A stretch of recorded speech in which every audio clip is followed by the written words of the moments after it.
Hello everyone, welcome to the final session of the day. This is one I'm really excited for as we've got some really inspirational panellists to come. A few bits of information about the live session. So as you probably know, if you've seen the sessions before, there's a chat panel located on the right-hand side of the GRIP platform. So please do ask us any questions and we'll do our best to get to them. They are moderated, so there might be a slight delay in them showing. So we've had a variety of topics so far today, and this particular session feels very timely, coming shortly after International Women's Day earlier this month. For this panel session, we're looking to the future towards a sustainable female force in STEM, and I'm delighted to hand over to the chair of this session, Latifa Al-Khalifa, co-founder and CEO of CleverPay and host of the STEMcast podcast. Thank you, and over to you. Thanks very much, Sarah. I'm excited to be here. And today we have some amazing STEMinists with us. Unfortunately, I do have to say that Ahlam Al-Qasim, who's supposed to be with us today, is feeling a little bit unwell, so she's not able to join us. And we also have Adetola, Salau, who will be joining us a little bit later on. So I'll make sure to introduce her as soon as she joins us. But today we have with us engineer Hend Al-Awadhi. And I want to take a moment to have you introduce yourself before we jump right in. Hello, everyone. First of all, thank you so much for having me here. It's one of the places that I love usually to not share as much, to empower each other. It's more of me getting inspired by an amazing woman around than even inspire anyone. So my name is Hend Al-Awadhi. I'm Bahraini's first aircraft engineer and one of the first aircraft engineer in the region. That was very long time back, almost 13 years ago. Currently, I'm holding the position of a senior airworthiness inspection in Bahrain Civil Aviation. Other than that, I also have a role in social media, which I enjoy doing it. And that's for now. Fantastic. I mean, there's a lot to talk about, honestly, Hind. The first question being, what shaped your decision to pursue your chosen path? Was it something that you were inspired by when you were younger, let's say? Or what specifically paved the way for you to want to become an aircraft engineer? Honestly, Latifa, I didn't know that aircraft engineer exists in an early age. I had always an ambition for aviation general. And usually when people hear the word aviation, the first thing would come to their mind is being a pilot, or maybe that's the only thing we know at a younger age. Once I got to dig more into the aviation world, I found it a lot of parts that you can be in aviation other than being a pilot. That's from one aspect, let's say from a career-wise, but let's say from a little girl perspective, I always been told that aviation is not for women, and that's what made me very curious to know what is it there that it does not suit women, to be honest. So that's curiosity and the love of let's say aviation general caused me to dig and know more about aeronautic engineering in specific, and there where I found myself. So here it's an to tell everyone is with us today that aviation had a lot of fields to be in to start with, and aircraft engineering is one of them. Fantastic. Let me take a moment to introduce our guest, Adetola. Can you hear us? So Adetola has just joined us, Adetola Salau. She is the Executive Director of Charisma for You Educational Foundation and also a Senior Special Assistant Education to the Governor of Lagos State in Nigeria. Hello, Adetola. We're very excited to have you with us today. I'm so excited. You have no idea what I've gone through to be able to get on. We're so glad you were able to make it.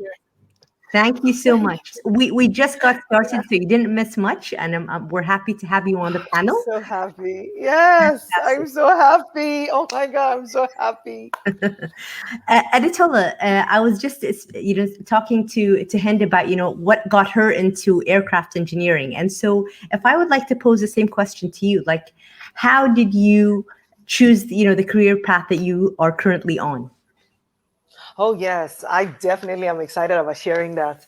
Mine was my grandmother, my mother's mother. She comes from a riverine area here where oil is explored. And how will I put it? They drill it from the ground, of course.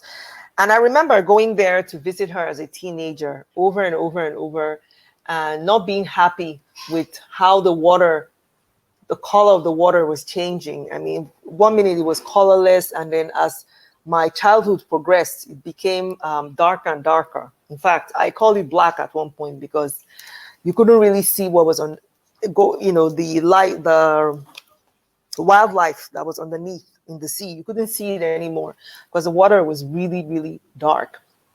And I remember being really upset that, wow, you can't see what's going on. And even the rain, the water that would descend down on us, it also was black, and being really concerned that what's going on in our environment here? What's going on to all the everything, the habitats itself, the animals, we human beings, the plants, what's going on here? And fortunately, and I say fortunately, my parents because my mom is retired now, my dad is late. My parents used to attend a lot of climate change and biodiversity conferences. So they came back with a lot of materials that I could read and understand what was happening, what was taking place. And the more they brought back that material and videos, they would come back with those video cassettes, those bulky ones. And the more they brought back those materials and I read, the more upset I was and the more determined I was about, wow, something has to be done. Who's going to do this?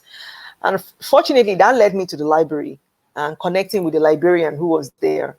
I started reading the encyclopedia and reading various career books to find out who were people who were positioned, who could actually carry out things that could actually change what was taking place. And the more I read, the more I realized that the people who actually design prototypes, who actually test out, scientists, they are wonderful. But you see, what they do is they're in the lab and a small scale. And it's a sterile environment. It's not in the real world. But what they now do, it's engineers that now take it into the real world and now adapt it into a larger audience. So the more I read that, I said, okay, that means I want to be an engineer. And then I said, okay, there are different areas in engineering. Which kind of engineer will be able to effect this change that I'm looking at? Will be able to say, let's clean up this water. Let's work on the soil, bioremediation. Let's work on the soil. Who will be able to do that? And the more I read, the more I realized that the people who work on process were chemical engineers. So I said, okay, I want to be a chemical engineer. So I made up my mind at the age of 13 that I was going to be a chemical engineer because of that. Fantastic. And thank you for sharing that story. We're talking about women in STEM. And of course, Hend being the first aircraft engineer in Bahrain, like female aircraft engineer in Bahrain, I'm sure it didn't come easy, right? And so you must have. And what we want to hear now is, what roadblocks and challenges did you have to face and navigate your way around them? So please share with us, what were the biggest challenges that you had to face in your chosen career path? Hend, go ahead. You're muted. If you can just unmute yourself. Sorry, I'm muted. Okay, just got excited about that. First of all, Adetola, nice to meet you. And this is a very inspiring story, to have a problem and to find a way not just to talk about it, but to be part of solving the problem. So that's amazing. First of all, of course, choosing a career or a path that was was and still is man-dominated was maybe the first obstacle that I've had to face. Starting from the family, they were a bit, hesitant about having, out of love, of course, having their daughter in a completely man-dominated field, never been experienced how women can deal with it, or if it's suitable for women. So this might be, and it's still, to be honest, in my field, one of the obstacles, being a female, because I would not be bothered, to be honest, to be accepted by anyone. That's one of the things, but it is very difficult to, let's say, prove that this is your right and you can be here. Unfortunately, we still face this, and very minor, but they exist. Let's say people in the society that does not still accept the fact that women can be in this kind of jobs or positions. Yeah, you touched on two important things, Hend. One being, when you talked about your own story, and how, just out of curiosity, you wanted to see what an aircraft engineer does. And that was not necessarily something that was okay with, society-wise. But the other one was exactly what you said, is that, statistics today tell us that a lot of the girls and women that, get into STEM, even like STEM studies, and, graduate from college and get into the workforce, that's actually where the leak happens, because they find themselves, graduating from university with a STEM degree. They go into the workforce, and then they see a male-dominated culture, an environment that many of them, unlike you, Hind, they can't persist, and they just pull out and look for a different job because the environment was not encouraging enough for them. So the question that I'd like to pose, did you want to say anything? Yeah, maybe this is one of the most, for me, the most important message why I'm out there in social media. Because when I actually went into this studies, and when I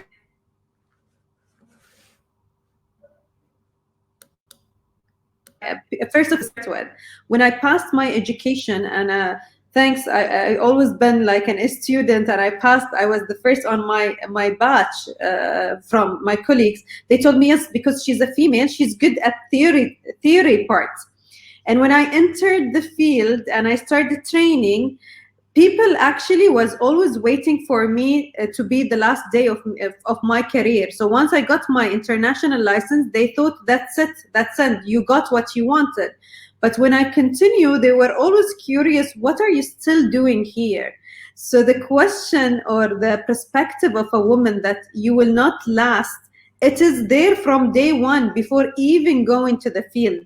And then always they had this, when there is an opening for an office job or whatsoever, they always come to me thinking that I actually like waiting for this or wanting this opportunity.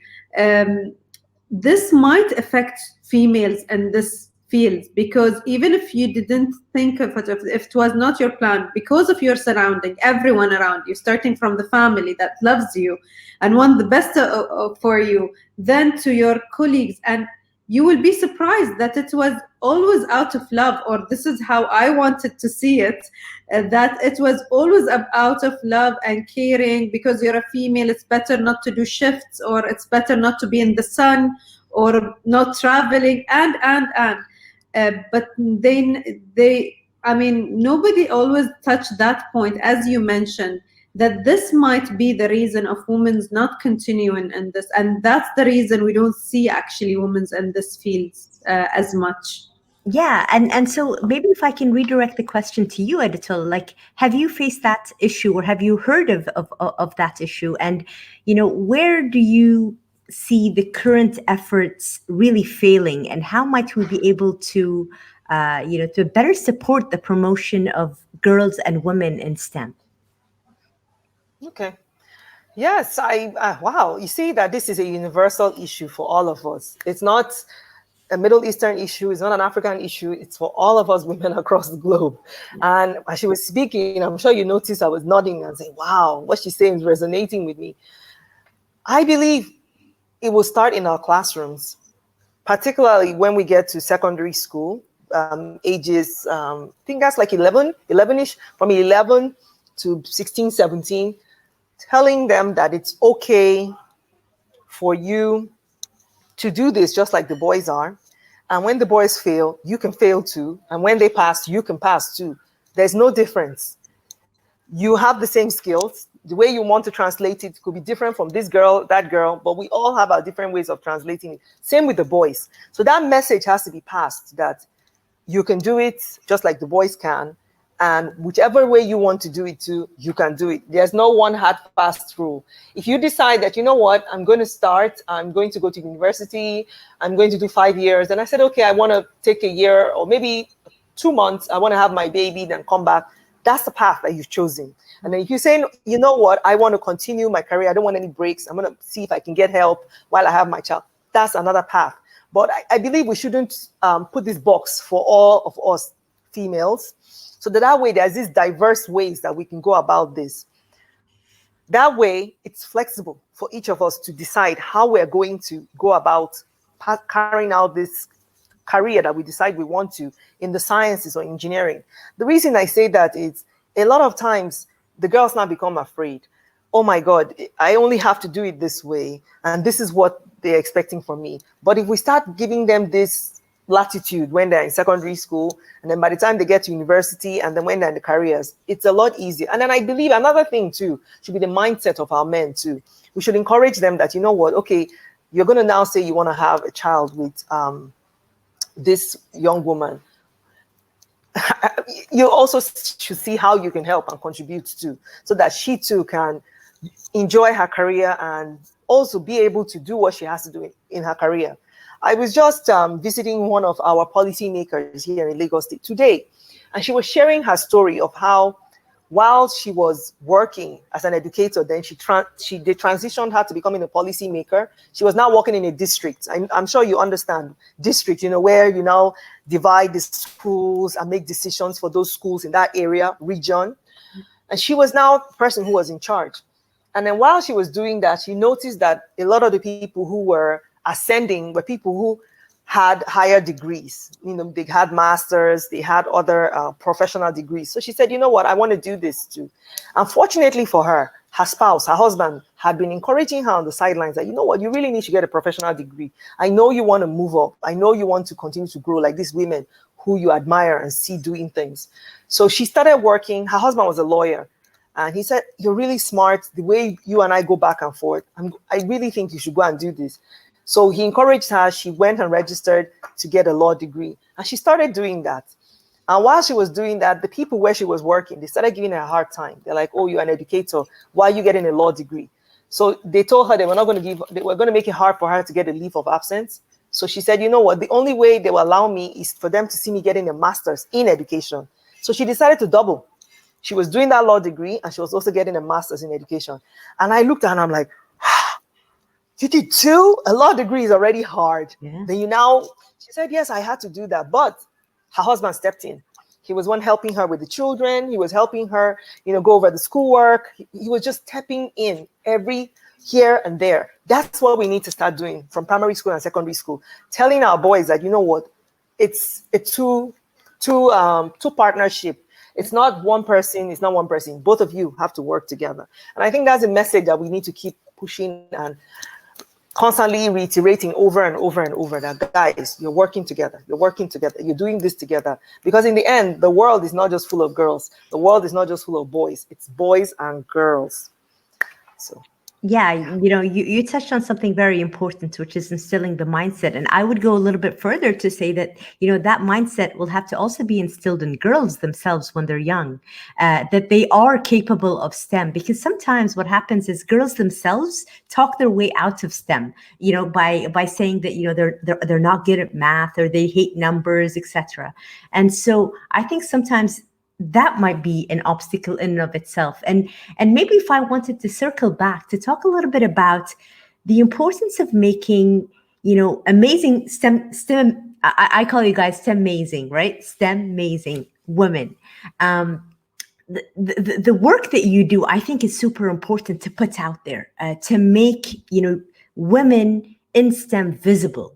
I think that's really important, to be able to show the next generation of girls that there are strong, diverse, visible role models for them to look at and say, I want to follow suit in the same footsteps.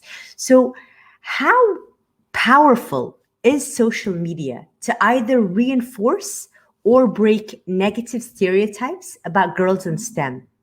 I think that's a really important topic that we must address today, because today, we're connected through the internet and through social media as well. And so it's really important to be able to see how social media can actually serve this cause. And so I'm gonna open up the question to either of you, whoever prefers to jump in. I know Hend is very much on social media, and it takes a lot of effort to put yourself out there, but she's been doing it for years and years and years. And let's hear it from you, Hend. Like, why and how do you use social media? And how powerful is it really to reinforce or break negative stereotypes about girls in STEM? And thank you for bringing up this topic, which I feel it's very close to me, because I really enforce that, and I would say. But before that, I would just add to Adetola one more thing about regarding the support of the spawns and even education and sending awareness to the male or the man in our lives. It's also about having the regulation of the comeback for women. A lot of women, they don't continue in such roles because once they started like having kids or whatsoever, the gap becomes too big, and then after that they lost touch with the field, and they will just vanish, unfortunately. So I think some regulations have to be working there for women to be back in their roles. Going back to social media, Latifa, maybe I've been in social media for almost 9 years now, aside of my career. And the reason why I wanted to be in social media is once I've become an engineer, there was a big fuss of being a first female engineer as a Bahraini and so on. And everyone was surprised by the way I looked as a female. To start with, I take care of myself. I do put my makeup. I do dress up. I do, I'm a female at the end of the day. I had a lot of incidents of going into like a studio or anywhere that they call Engineer Hend, and I was standing in front of them telling them that I'm the person you're looking for, and they don't believe it. They just don't believe that this is the person. It's like they had an image of how a female in this kind of field have to be looking like a bit musculous and so on. That hurted me, to be honest, not because that the people have this perspective. It's because a lot of females that came into the field afterwards, they started losing their feminine side, and that was so sad for me. So sad. You don't have to lose your identity as a woman just to fit in, because it's not about fitting in. It's about finding your way. There were no women there, so you will have to make people adapt to the fact that you are there. I know it was not easy. It was not easy for me, because people would tell me, okay, go take care of your nails instead of, I'm a mechanic at the end of the day. So go take care of your nails, or your hair will be damaged, or your makeup will, and so on of this word. That thanks to the way I've been raised, of course, the way you've been raised, it has a big effect. And I always been told that I'm a woman that can do anything. And I'm very proud saying that I've come from a family that women has been doing a lot of things, that people didn't really accept at that time. And this is one of the reasons why I've been in social media to start with. And then when I was into that, I find out a lot of women that they don't continue. and I had another reason to stay in social media and see I have a life, I can do whatever I want, and I still can pursue my career and continue. I started as a technician, and then I'm an engineer, and now I'm a senior airworthiness inspector, and I'm doing my master's degree just to continue on my career, and nothing would stop me. I still look good as far as I know. I still take care of myself, and I still have the time for that. It's all about time management. The third thing maybe I added recently is having my husband. He's my biggest supporter in everything I do. And that's maybe, as you meant, maybe Adetola, when she was mentioning this, it touched me really, because you wouldn't know the effect of not having a supportive spouse until you hear the stories of other women. And the first thing, by the way, I've heard when I entered my career as an aircraft engineer, they told me that you would never get married because there is no man would accept a woman doing this job or being around man or traveling or. At that age of 18 years old, I might believe them, and I chose to continue my career, by the way, having the idea that I would never get married because that's what everyone was telling me. And I was fine with it. Marriage was not something of at that time in my, something I was considered. I was so ambitious about aviation. I just want to learn more, do more, and so on. And when I actually find a partner that understands, respect, and support, I was like, I can't believe that they fool me that I would be single to the rest of my life, and I have to choose between a career and have a family. I really had that choice, and I thought I made my choice at that age. So nowadays I am social media just to present that this whatever I believed was wrong. It was completely wrong, and you actually can have a very successful career path and a supportive partner in life that would only push you to be better and do better. So yeah, that's how social media is powerful. I wish we had social media at that age. I had that example. I might not believe what they're saying. But that's why you're here. That's why you're here. You're here now to combat the negative stereotypes, right, the negative narrative that was shared to us, so that these young girls can know that, you know what, you can do this, you can still be you, you can be authentic self. You want to wear high heels, you want to look pretty, you want to, get your hair done. It's okay, but you're still that smart, capable woman. So we're changing that story. And I'm excited when I was listening to you. Yeah, absolutely. And it's amazing because she touched on many of the things that you were talking about with regards to just having that male support system that really gives more fuel to the woman to say, hey, you can still do what you want to do. Let me take this opportunity to share a question to you, Adetola, that has been sent to us by the audience. So the question says, how do you think COVID has affected the career opportunities for women in STEM, particularly those that are finishing higher education? Has it changed the jobs that are available? Do you think career prospects have been reduced? Actually, I think it's the reverse. I think career prospects actually have been increased, because I think what has happened with COVID is the landscape is wider now. Before you were restrained by location. Oh, you can only do this here. But now, look at it. I'm talking to you guys across oceans.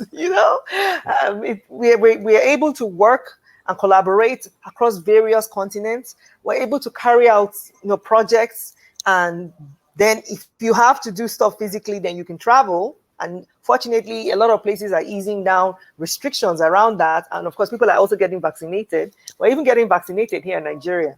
I was supposed to do mine today. But so I think it's actually expanded because they can work remotely. They can be here and they can carry out work in Australia, in the US, Canada. And then if they have to travel, they can travel and come back. So I think it's actually the brave frontier now, where the playing field now, it's complete. I won't say it's level, because of course not. it's not unequal in some areas. We have to admit that.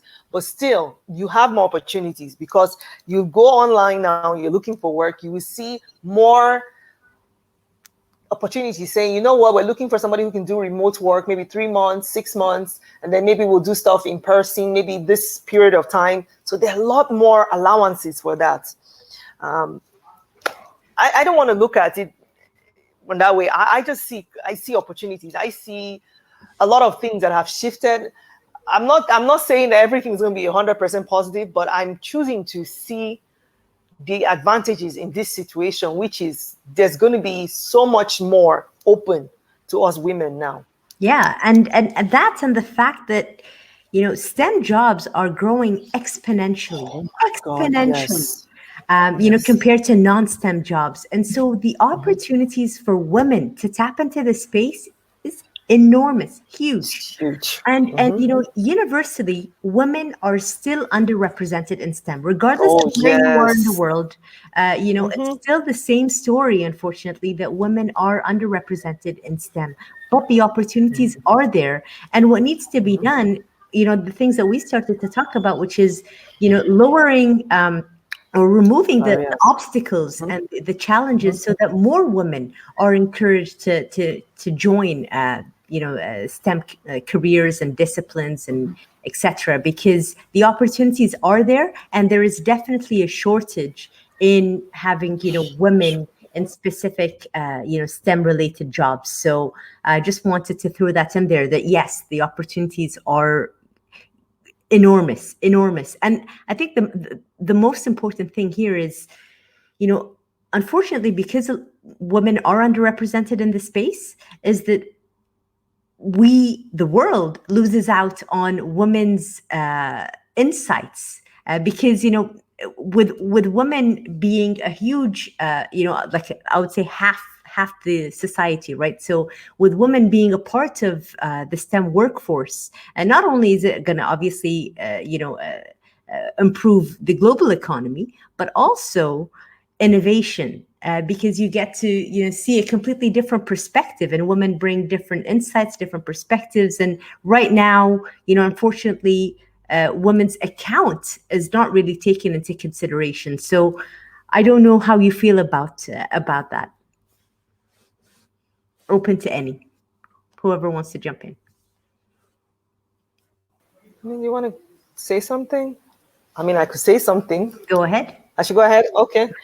Well, yeah, unfortunately, our perspectives do need to be taken account, because, in fact, my son made a comment the other day. What was I talking about? I was talking about something. And he said, duh, women are 50% already in the world. So, of course, they need to take your opinion into consideration, because we're talking about marketing. And I was telling him about any of this Netflix or any of them, when they're designing things and they're putting stuff together, they have to make sure they think about what women want, because we're a huge economic force. And he's like, duh, you're 50% of the world. Of course, you're a huge economic force. And I'm like, why is it that everybody cannot see it the way he's seeing it automatically, that there's no choice? You have to take what women want into consideration, because they're 50%, which means their buying power is also huge. Why is no one else saying that? I think we women too need to own that power. I think part of it is we too need to say, you know what, I count, and my money and what I want also counts. So that also comes down to us. We need to start making more noise around that. We need to start saying, I want my voice to be heard. And I know I'm going to sound like I'm repeating myself, but I am repeating myself. We really need to work on our children, our girls, from that younger age, for them to own it and say, you know what, my voice is important. What I bring to the table is important.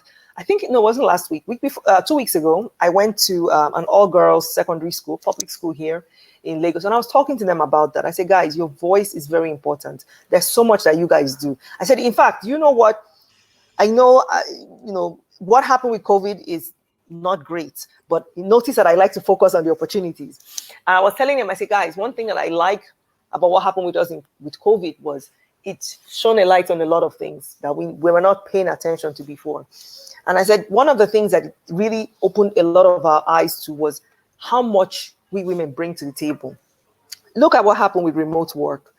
a lot of women who, when they were working at home, they were not only doing that work, they also had to be making sure that the kids were able to go online, learn, explain stuff to the children, make sure the children are calm, make sure the children eat. So they were wearing so many hats. That's what we've always been doing. But people never really paid attention to that. But COVID made everybody shine that light and realize that, wow, they're doing so much. Look at what's happening. We have to start thinking about the mental health of these women. We need to start understanding they're juggling so much. So a lot of men, well, not all, but a lot, now had to say, okay, honey or wife or whatever they call their wives or partners, let me also see how I can help and what can I do. And I remember I was talking to a friend of mine. She's in the States and she's also one of us. She works in a STEM company. She's a STEM person like us. And she was telling me, when I'm doing my remote work, sometimes I have to tell my husband, babe, you need to also look after the children and make sure everybody is okay. And I laughed and I said, that's good. Because a lot of times we're the ones who are like, are the children okay? Come meet mommy. But mommy's working too. So, I mean, fine, you're working, but I'm also working too. So guys, let's also take turns. Maybe today, the online stuff that children are going, they need explanation. It'll be my turn to explain to them. Then maybe tomorrow it's your turn. Let's take turns. You can't expect me to be the person who is doing this constantly with them, because I might have a Zoom meeting with my boss. I might have a Zoom meeting with somebody who is in another continent and they're asking me to step up to the plate and do this and do that. I can't be answering my baby over here too and say, so what is this? Don't you understand? I can't. They won't look at me as being professional. It's not professional. I'm supposed to give 100% to that meeting. So that's one of the things that COVID really made people start seeing, that, we do all these different things. So people should also say, you know what, we need to really say, women, well done, and also step up as men and contribute to in that area. Yeah, so I was really excited talking to those young girls. I will actually add to this, Adetola, that one of the most important things that, especially in our positions as estimate, in this our field, is if a woman fails, they say all women doesn't suit this job or this. This is the problem. There are millions of men failing in different aspects in life every day, but they never said that it doesn't suit a man. I'm not being feminist here, to be honest. I'm not supporting the feminist movement as much as I'm saying that this is my right. My right is to either fail or success, but the right is to try and not being judged by it. I did succeed in aircraft engineering, but I could have another story. But this does not supposed to mean that it's not for women.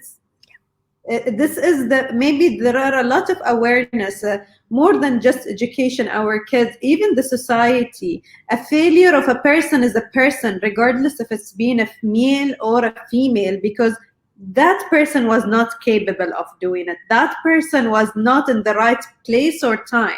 It has nothing to be with female. This is one. So when a woman fails, it does not mean all women that cannot do it. And the second thing maybe we have to tap of it, which I love our gathering maybe here about, is women supporting women. Unfortunately, I've been in a man-dominated field for my whole life. And I met a very few women in my career path. And I missed having the support from other women.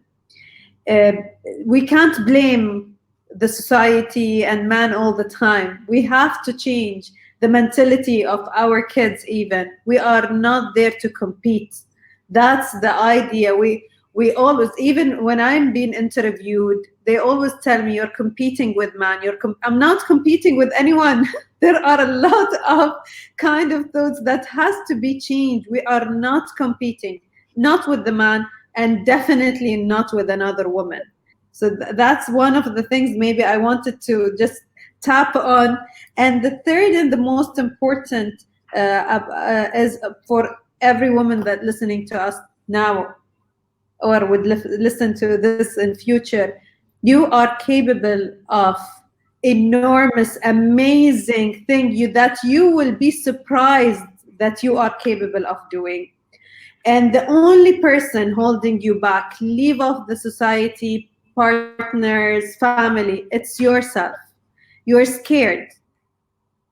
And I understand that, because everyone is expecting from us a lot of things, to be a perfect daughter, to be a perfect wife, to be a perfect mother, and that's a lot to be carried for a person in their lives. Once you just sit with yourself and decide that I'm a human and I don't have to be perfect, and I'm allowed to do mistakes because this is how I learn things, then this moment that you take this decision will open doors that you will be so amazed, where have this all been?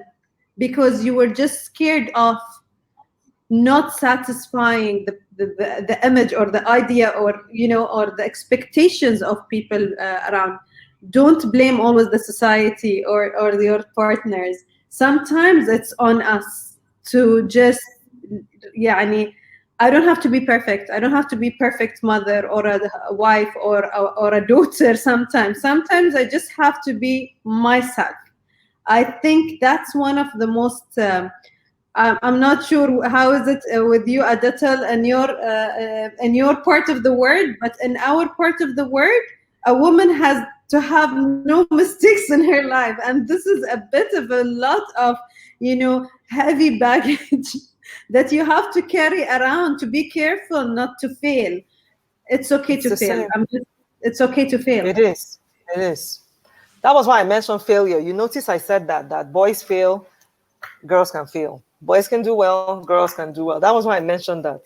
Failure is acceptable. We need to make that normal. Yeah. Absolutely. And then, if you fail, that doesn't necessarily make you a failure as a person. You fail at something, and then you just have to pick yourself back up and do it. And, all the scientists and engineers have failed, which is why, behind you, I see the poster of the engineering design process.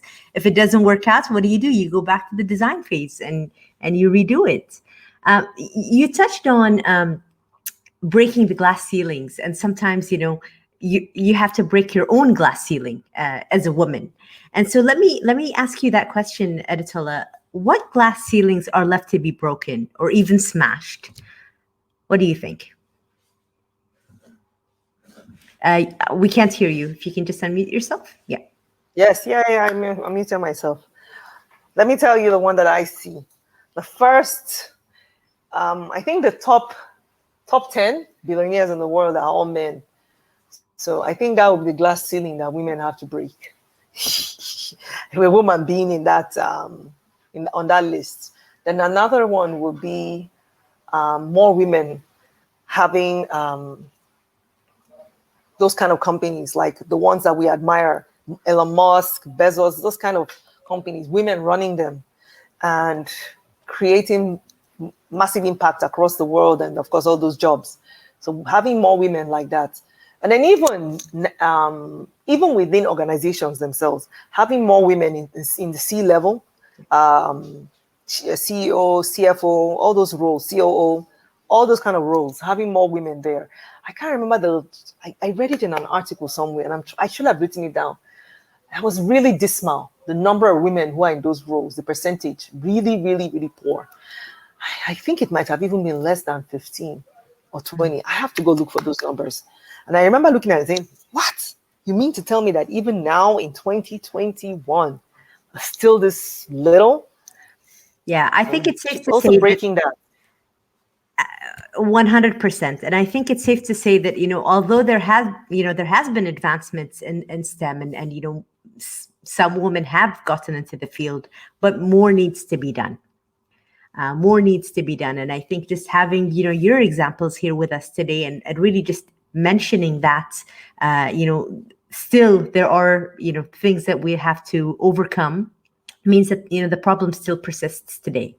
So this is, where our time is coming to a close, and I can't believe how quickly this this panel just literally flew by. So let me just ask the last question that came in from the audience, and maybe if we can wrap up with that, that would be great.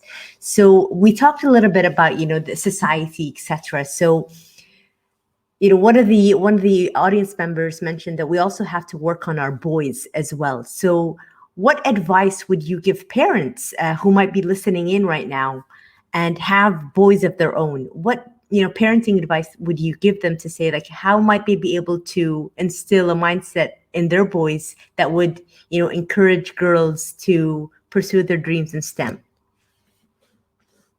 Who wants to go first? I think I'll go on that one first because I actually have a boy. I have a son. So I think I should go with that one first. What advice will I give? I think the advice I will give, based on my own experience, of course, the advice that I will give will be to normalize being a woman who thinks, who is creative, who is innovative, to make it normal, to not make it seem as if, okay, I just mentioned all those guys. When we talk about them, we're like, wow, we have this preconception that these guys is just guys, and if a woman comes in there, they'll be like, oh, she's so different, she's refreshing, or she's a thrill, they'll come up with all these adjectives. And if you really look at the root of those adjectives, all they're trying to say is, oh, she's different.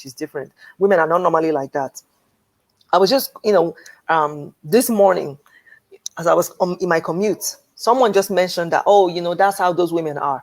And I said, no, that's not how women are. I don't like that. I don't like this concept, this idea that, oh, because they're women, they're somehow not smart. It's only guys who can be smart. It's just not in women who are smart.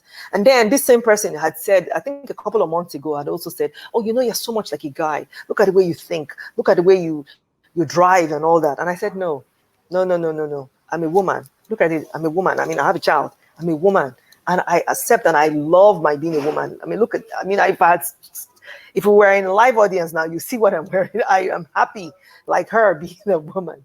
And I said, no. So one of the things I do with him is for him to understand that there's something beautiful about our differences, but at the same time, there's a lot we also have in common. And let us accept and let us enjoy what we have in common, and let us also enjoy what we have that are different too. Beautifully. I think that's the biggest thing. Yeah, that's the biggest thing I work on. Beautifully put. Hend? I believe, Latifa, two things. First of all, I'm not a parent yet, but let's say because of my experience with people around me and my experience, I've been raised to be told that I can be whatever I want to be. That's the first thing. That didn't put a ceiling for me to be an aircraft engineer, to approach my astronaut dreaming. I've been in a program of an astronaut training too, because I know that this is what I've been raised. I can be whoever I want to be. So to start with that. Secondly, I think and we're, as you mentioned, 2021 now. When we raise a kid, we don't put them in a box. You are a female or a girl, you have to play with dolls, and you are a boy, you have to play with cars, and so on. We just give them the space to be whoever they are. Today, the best makeup artists and chefs in the world are men. And they are so good at what they're doing, okay? And there are a lot of very, very successful female car racing. They do, a lot of other things. We don't identify what you are good at because you're a female or a man or a male. You are who you are, and you can be whoever. So I think raising the kids on being whoever they want and give them this space to reflect, especially that nowadays we don't want to raise only engineers and doctors and so on. There are a lot of potential and a lot of things in the world that's it's very new, and COVID-19 make things even faster to for us to recognize this change that the world is in. So I think that's the most important. Once we raise them, me personally, I never faced any difficulties with my colleagues. And when I started, and until today, my colleagues on my age, they are very supportive. I think that was the old generation that has that differentiate between female and male more than the new us. And I hope the next generation would never see these differences and will just treat each other on their capabilities and their, ability of doing what they're doing and what they're good at. Fantastic. With that, we'll wrap up.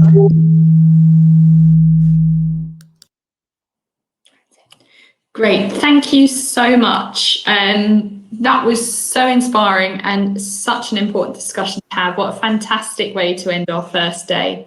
I'd like to say a massive thank you to everyone on the panel. That was great. Our sponsors and also you, the audience. We hope to see you tomorrow. Got a full day of live sessions with keynotes from Dr. Scott Bolland and Professor Emery Craig, and a panel on distance learning impact on higher education from our platinum sponsor Microsoft. So we look forward to seeing you all tomorrow. Thank you and good night. Thank you. It was nice meeting you, young ladies. Yeah. Thank you.